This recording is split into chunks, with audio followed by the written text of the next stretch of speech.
Welcome into another edition of the Hang Time Podcast. John Schumann in New Jersey, Sekou Smith here in Atlanta, John Harpster behind the glass. Wish we had some Christmas music for you, but Christmas has passed. The NBA Showcase Day, 5 games starting early with the Bucks and Knicks at noon, all the way through the night with the Jazz and the Trailblazers finishing up. Plenty of good games. Celtics, were winners. The Rockets came out on top over the Thunder. The Lakers walloped the Golden State Warriors. We'll talk about that a little bit later in the show when we're joined by Brad Turner of the Los Angeles Times to talk that win, LeBron's injury, basketball in L.A., the Clippers. He's on top of it all. But before we get to BT, let's discuss some of the other action of the past couple of days, Shu. Merry Christmas, of course. Hope the Schumans did it big up in Jersey. Of course, absolutely, always. Sure, you had to put a whole lot of stuff together and, figure out directions for all sorts of stuff, get the batteries right for everything. If you never need help putting together an IKEA bed, just give me a call.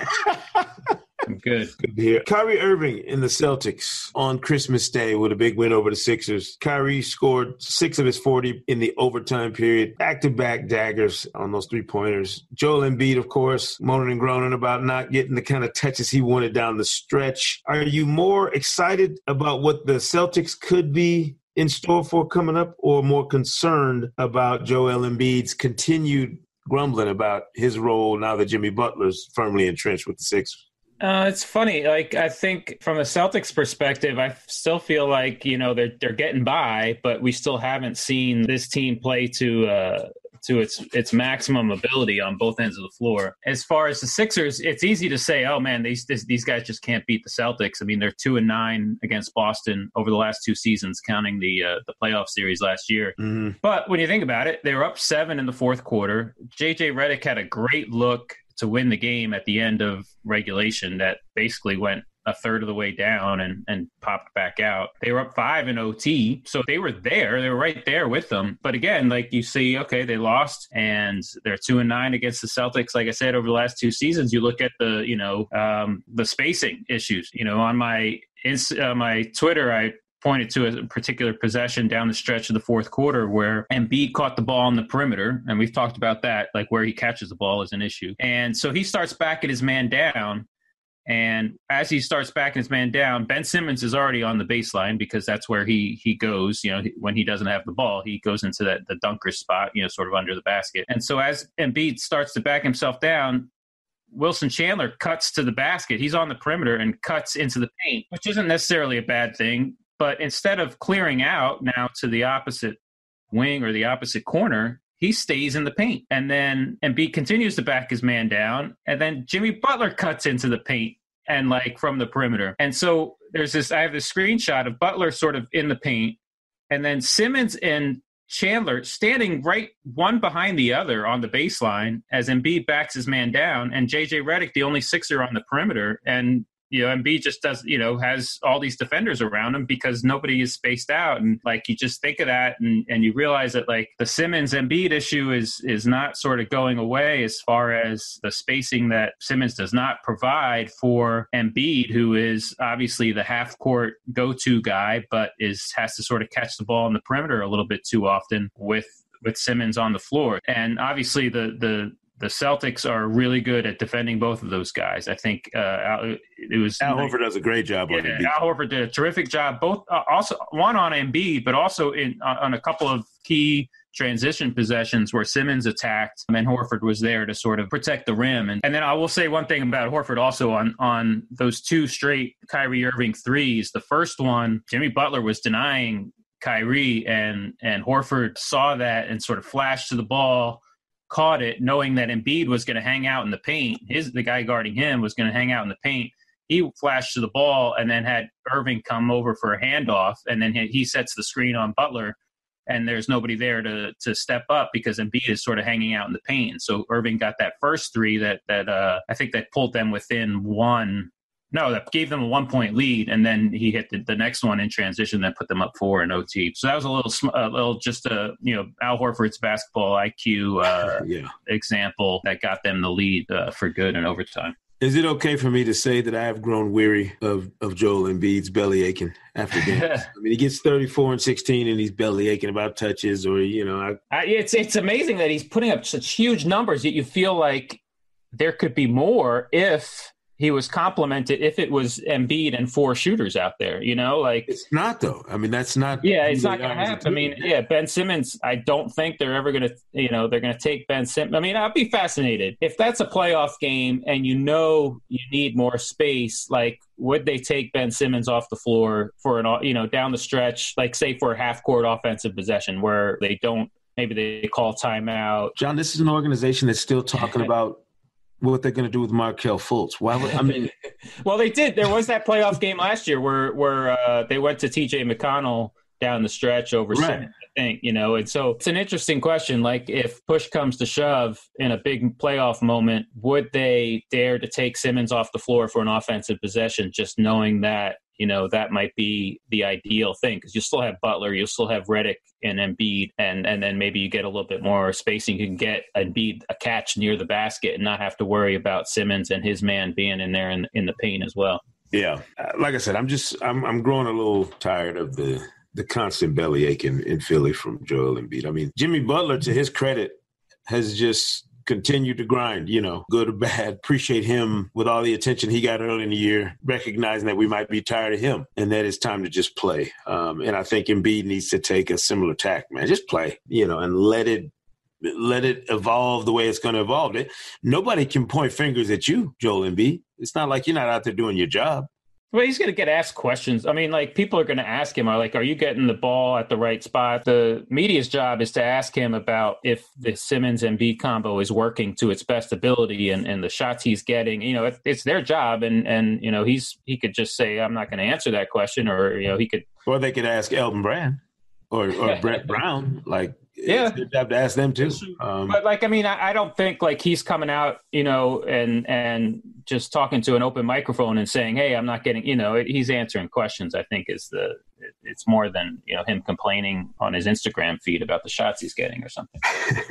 One guy who's not complaining about the job he's doing, which has been fantastic, Giannis Antetokounmpo, another show-out performance at Madison Square Garden on Christmas. Fantastic stuff from him. James Harden certainly looked like a man in control of things, in a tough game against Russell Westbrook and Paul George. They got shut down in the fourth quarter by Houston, and the Rockets pulled out that win. But the other team that kind of piqued my interest on Christmas Day, and it was the last game of a long day. I had to go in and do game time that night on NBA TV, so I was, getting a chance to look at that one with a different set of eyeballs after watching all the other games at the house here. Are they ready to kind of turn their season back into what we thought it would be? Donovan Mitchell looked really good, just looked spry and kind of refreshed. Are they ready to kind of make their shift this season into maybe an upper echelon team in the West? Well, I think one thing it sort of shows that last game shows the sort of the parity that we have in the Western Conference. But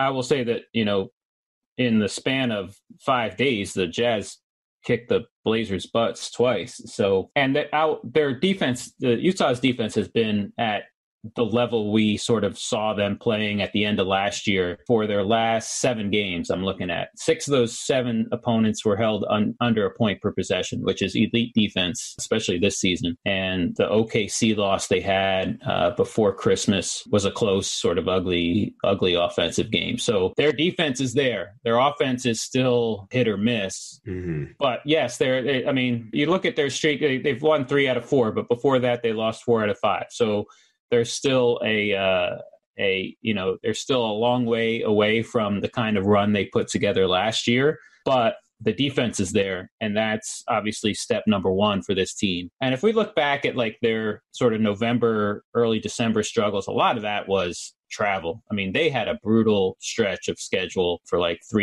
basically 3 weeks. And so I think maybe they're finally starting to get their legs under them. And then that defense is finally, with some practice days and some time off, is finally showing what it can do. And so, that, like I said, that's step 1 is taking that defense to being basically the best defense in the league. I don't think they're there statistically for the season just quite yet, but they will get there if they continue to play as well as they have been the last couple of weeks.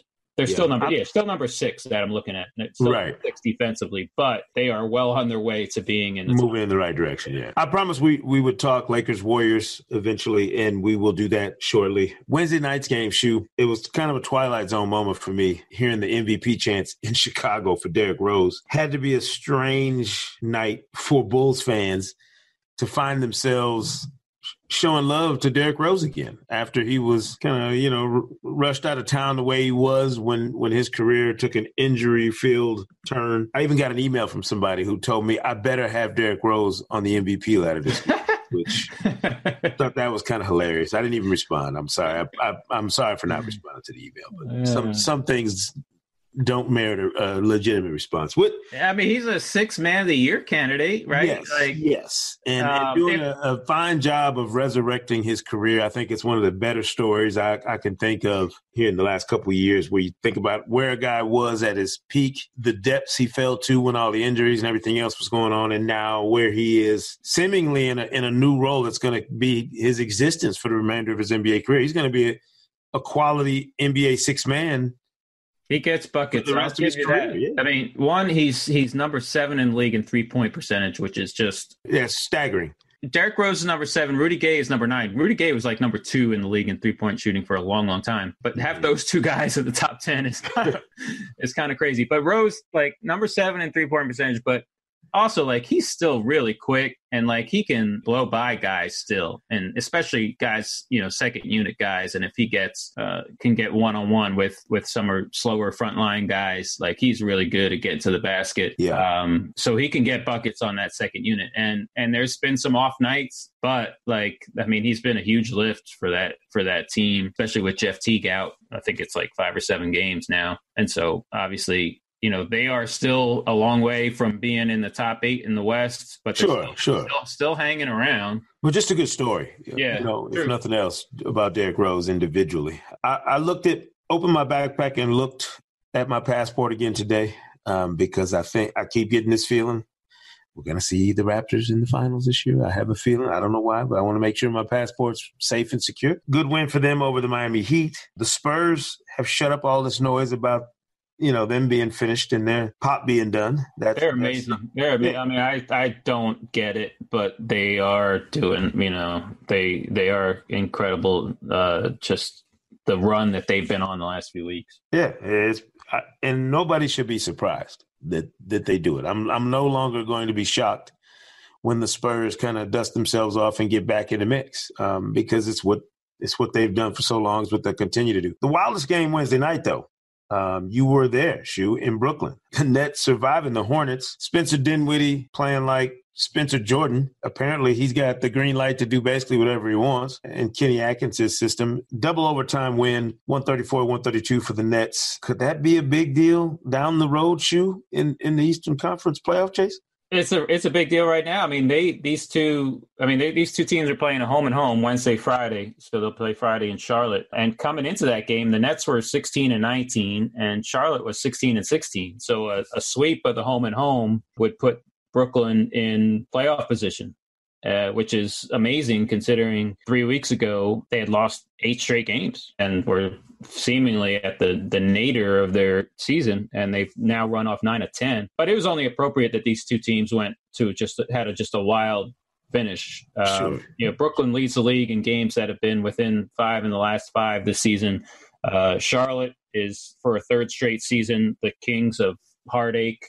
This is the third straight season where they have a positive point differential and a losing record because they just suffer so badly in late games. And it's funny, like when they've had that issue, their late game issues, I've always talked about, their offense is too heavy on Kemba Walker down the stretch where he's just, where the ball is going. He's the one sort of burdened with taking almost every big shot down the stretch. But then last night we saw Tony Parker at the end of overtime miss badly on a game-winning shot. And then at the end of the second overtime, Malik Monk tried to ISO and just fumble the ball and allowing Joe Harris to pick it up and get the game-winning bucket on the other end. And so it's I kind of said, well, I guess that's why they run everything through Kemba Walker at the end of games. And so, but of course, they wouldn't have been in those positions if Kemba Walker didn't commit maybe the dumbest foul of the season, where he went 1 for 2 to put the Hornets up 1 at the end of regulation. And then Damari Carroll rebounded the second miss, and Walker's, for some reason, reached in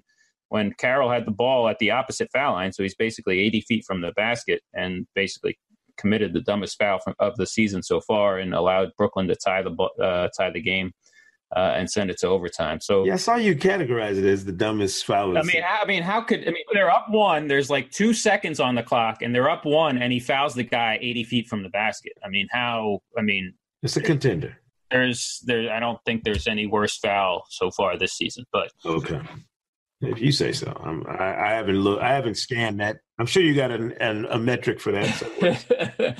So I think if you look at the East, you have 5 good teams, and then you have maybe right now 4 teams playing for the last 3 playoff spots: Detroit, Charlotte, Miami, Brooklyn. Right. 6 through 9. Orlando is is kind of struggling right now, and somehow struggled in overtime. Do you see the overtime score of Suns Magic? Yes. What was it? A grand total of 4-2. 4-2. Yeah, 6 points total. Let's get it done. You lose in overtime to the Suns at home by scoring 6 points in the final 5 minutes. You're in trouble. And then Washington obviously is just not. The Trevor Ariza edition hasn't exactly sparked the turnaround in Washington. Yeah. Let's talk about more pleasant things on the other side of the conference divide in the NBA. And bringing in our main man, Brad Turner of the Los Angeles Times. I like to call him Dark Gable, but everybody else knows him as Brad. BT, what's up, sir? Wow, you really went there on the Untitled. Whoa, boy, letting the world know a few things now. Got Gable in the house, Appreciate you joining us, man. Merry Christmas. Happy holidays. Likewise, man. The same to you and everybody back there. Yeah, it's working Christmas now for you in LA again. It's going to be a working Christmas because the Lakers and the Clippers both doing it. I'll be honest with you, BT. I didn't see either one of these teams being as good as they are this soon. At this stage of the season. Who's more surprising between the two of them for you in terms of where they are and kind of what their outlook is going forward? Wow, that's a great question, man. I'm going to say the Clippers. I covered them obviously all last season, the last few seasons. I thought if they stayed healthy, which they have done, if Gallo played to his potential, which he has, if Tobias Harris plays to the level I saw him play when he came over here, which he has, and they play good solid defense, that maybe they could be solid throughout the season, and they would be tempting a playoff seed. But right now they're 5th in the West, in the tough West. So I have to say that I'm surprised that they've maintained and have been able to sustain this level of play, going forward. We focus so much on LeBron, and his injury obviously is the biggest news going on right now out there. MRI confirmed a strained left groin for him after he got injured on Christmas Day. Even with the injury, the way they handled the Warriors, that had to make some people, stand up and take notice. BT, people were openly criticizing Magic Johnson and Rob Pelinka for the makeup of this team when they put the finishing touches on it going into this season. Did the Lakers brass get this thing right and the rest of us get it wrong in terms of how they assembled the pieces? Well, look, I questioned it several times doing interview sessions with Magic and Rob Pelinka, and they just sort of smiled at me, and they both said, well, BT. So then I thought, okay, they call my name out. I guess they're about to go at me pretty hard here. But they explained themselves and what their plan was and why they thought this was the best course to take. You have to say, again, they're the 4th seed in the West, that if they thought this would work, and it has worked to a degree, that they were right. And anyone that criticized them, me, you, my coworkers, the rest of the league, we were all wrong. The thing is, obviously, we never know how it's going to work out. We never know who's going to fit in, who's not going to fit, who's going to play to the level that LeBron wants them to play to. And let's not forget, adding Tyson Chandler really made things change and improve for them, especially defensively. And JaVale McGee has played, as people have told me around the league, better than they thought he ever could play. Maybe the best he's played in his career. So you have all those things happening for them. And Luke has gotten better as a young coach. He's starting to fit in, to put his style and his little stamp on his team. So, yes, Rob Pelinka and Magic Johnson, Merry Christmas, Happy New Year. Kudos to you guys. BT, I got a question with that. Like, we know that as well as the Lakers are playing, that this is not the long-term roster, right? So my question with actually both these teams, Lakers and Clippers, but let's just start with the Lakers, is who is most likely to be on this roster complementing LeBron next year? 2 or 3 guys that obviously are here for the long term, and who is maybe the most likely not to be around come next season? Wow. Ooh. There's a tough one. If the Lakers are going to pursue players that they want in free agency, then I would assume the young guys like Kuzma and Ball and Ingram and Josh Hart will be around. But if they decide to do it via trade, then those same 4 young guys most likely will be used as assets to gain someone that they're looking for. And we all know who that player is. We don't need to say his name over and over again. Okay, it's AD. Yeah. All right?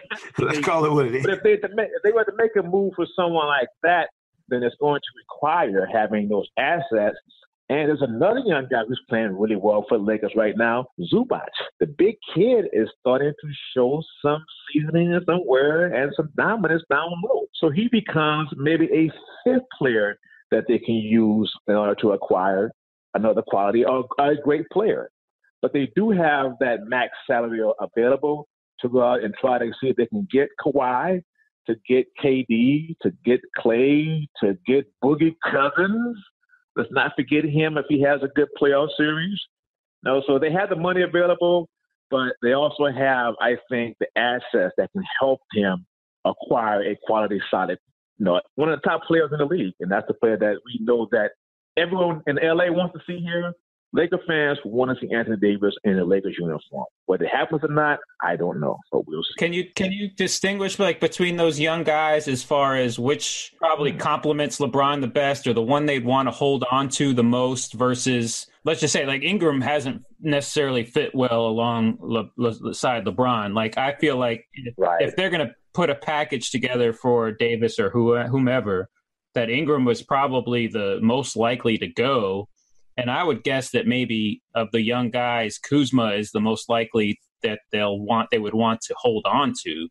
But Hart, I think, is really good, and I think he can complement LeBron pretty well as well. You're right there. I think the one guy that mostly fits what LeBron James likes to have is Kyle Kuzma, because he's a really good shooter, stretches the floor. He's a smart player. He's improved his game. He's looking to learn all the time. He's watching film. But early in the season, when they were going to bring Brandon Ingram back after he got into that nice little fight with Chris Paul, one thing that came up was that LeBron, his preference was to play small forward.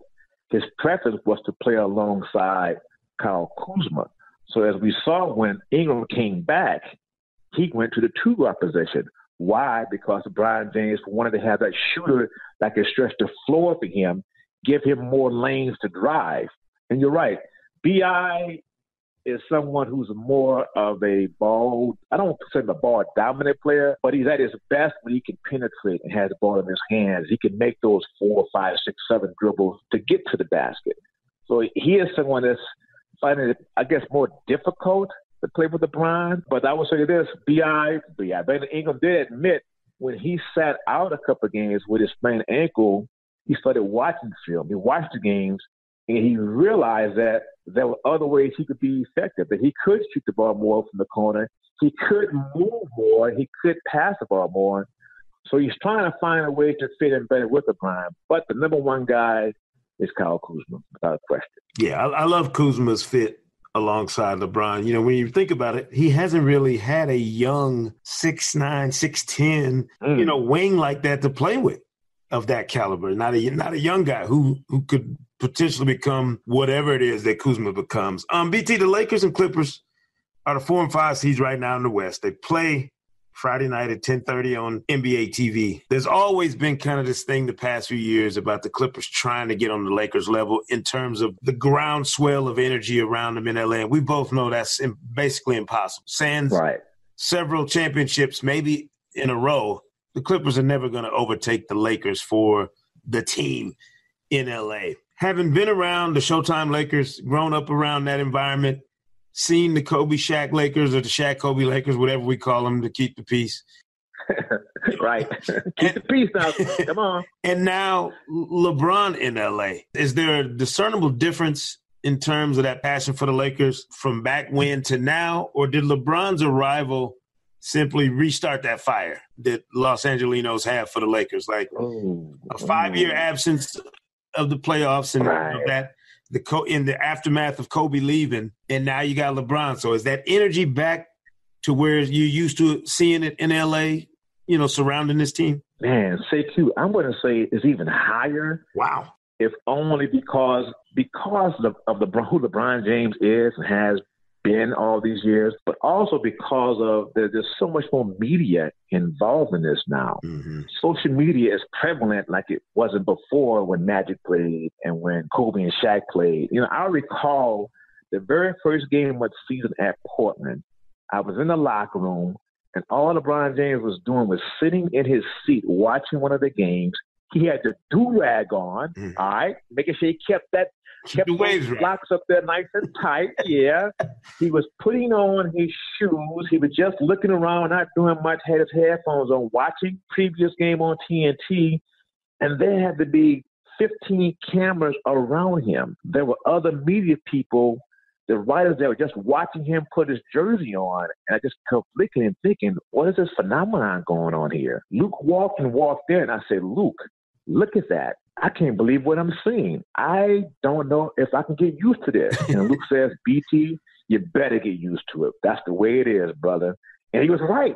Yeah. I have never seen that before. A guy put his jersey on, and you have to have a picture of it, video of it. You have to write about that. I mean, what does it come to when that's what it is now with LeBron James? So it's just more because I think the LA fans, Laker fans were starving for that next superstar to get here, and it just happens to be the best player in the world, and LeBron James. So yeah, man, it's a forest fire out here when it comes to the Lakers, man. It is burning down the city. Wow, I didn't, and I feel bad for Doc and the Clippers because they've done a hell of a job keeping this thing going, even after Chris Paul and Blake Griffin and DeAndre Jordan, that Lob City crew exits the stage. I know they got big plans for the summer. We all know that they have the flexibility to add 2 max players themselves. And there's been chatter about who they're targeting. Is this Jerry West laying in the weeds, getting ready to ambush the Lakers this summer in free agency? Like, are they plotting in like kind of in the shadows what they want to do? I like that. The logo. I will say this. First off, I don't feel sorry for Doc because Doc's making about $10 million a year still. He's making that loop. Okay? Come on, Dr. Rivers. You know what I'm talking about. But the biggest thing is more so than just Jerry. It's the entire staff that Steve Ballmer, the owners, put together with Lawrence Frank and all those people he has behind him. They are the day-to-day guys that grind every single day. They have put a plan in place. They're having meetings 3 or 4 times a week with their entire staff on what they want to do, how they hope to accomplish this. If they get 2 players, these 2 max guys, how is that going to affect the team? If they just get 1, if they don't get any. I mean, they have all these plans in place. So for them, they have this strategic thing going on, and then they put it all together, and they obviously take it to Steve Ballmer, and then Steve takes it to Jerry as a consultant. Jerry sits in on these meetings. He talks, but he's not there every single day. So really, this is Lawrence Frank. This is him and his crew. Those guys. I mean, they are serious about this. They know what they're up against. And they would tell you, rightfully so, that it's not just about the Lakers.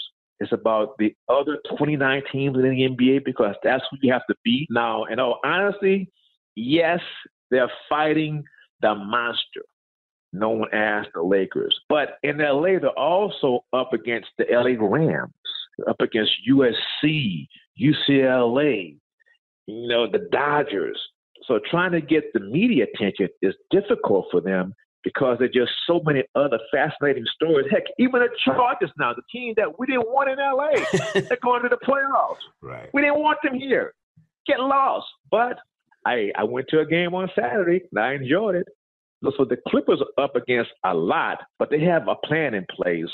And if it works, it's going to make this city, really the basketball capital of the world, because you could have, say they end up getting Kawhi playing for the Clippers, and the Lakers get AD, and they have LeBron and that crew. Man, I mean, crazy. I might be going to 200 games a year. Yeah. Who knows? Yeah.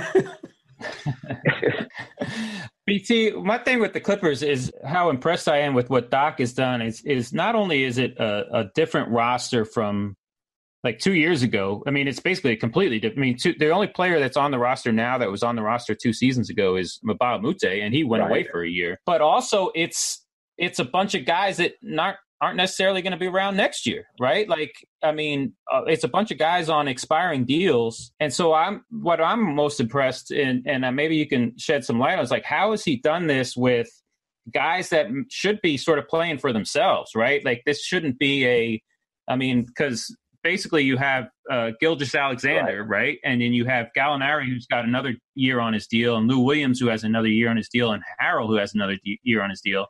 But everybody else, Tobias Harris, Gortat. Yeah, I think Avery. I think they have an option for Avery Bradley. Yeah, Avery Bradley's got like a small guarantee for next year. But it's a bunch of guys that aren't, necessarily in for the long haul with this franchise. And so I think that's kind of fascinating. I mean, do you feel like these guys or how has he sort of done that in regard to, getting guys who should be playing for themselves, playing for contracts to play, at the level they're playing? Well, the one thing he's told them from the very beginning is that you play for each other and you play for right now, not for tomorrow, not for next summer. Because if you play for right now and you play well right now, then tomorrow and next summer will take care of itself. If you play as a team and if you play to try to get yourselves to the playoffs and put yourself in position, people would know what you would do. The Clippers would know what they would do. There are no guarantees that they're going to get anyone this summer. There are no guarantees that the players they have here will be on the team next summer. So you have to just go out and play basketball and enjoy the moment. I mean, Doc is one of the best I've ever been around at just making sure he gets everyone to buy into the same thing, to get him on the same page. It worked when he first got here with Chris Paul and DJ and Blake.